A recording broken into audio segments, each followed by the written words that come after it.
తిరుమల శ్రీవారిని ఎమ్మెల్యేలు కామినేని శ్రీనివాస్, బొజ్జల వెంకట సుధీర్ రెడ్డి కుటుంబ సభ్యులతో వేరువేరుగా శ్రీవారిని దర్శించుకుని మొక్కులు చెల్లించుకున్నారు. ఆలయ అధికారులు దర్శన ఏర్పాట్లను చేసి ఆ శ్రీనివాసుని తీర్థ ప్రసాదాలతో పాటు శేషవస్త్రాన్ని బహుకరించారు.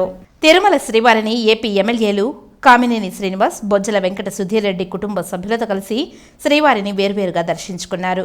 వీరికి ఆలయ అధికారులు స్వాగతం పలికి దర్శన ఏర్పాట్లను చేశారు. దర్శనానంతరం ఆలయ రంగనాయకుల మండపంలో అర్చకులు వేద ఆశీర్వచనం చేయగా ఆలయ అధికారులు శ్రీవారి శేష వస్త్రంతో సత్కరించి వారికి తీర్థ ప్రసాదాలను అందజేశారు.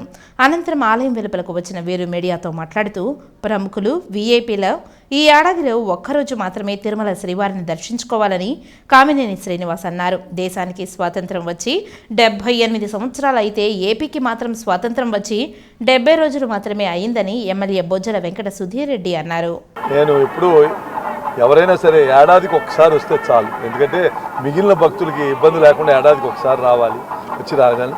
నేను ఇప్పుడు వచ్చింది, నేను ఎలక్షన్ల ముందు దేశంలోనూ రాష్ట్రంలోనూ మంచి ప్రభుత్వాలు రావాలని కోరుకున్నాను.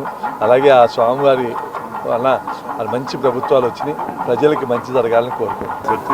70 రోజులైంది, 75 రోజులైంది కాబట్టి రాష్ట్రానికి ఇండిపెండెన్స్ వచ్చి దేశానికి.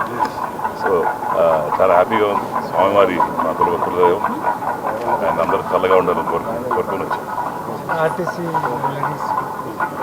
అది మినిట్ స్టార్ట్ అయింది, మినిట్ నుంచి పెడతాము. ఈరోజు నుంచి కూడా అమలు చేసి మన ఫ్రీ టికెట్ ఎవరైతే ఆర్టీసీ దాంట్లో లేడీస్ డిస్ట్రిక్ట్ జనరల్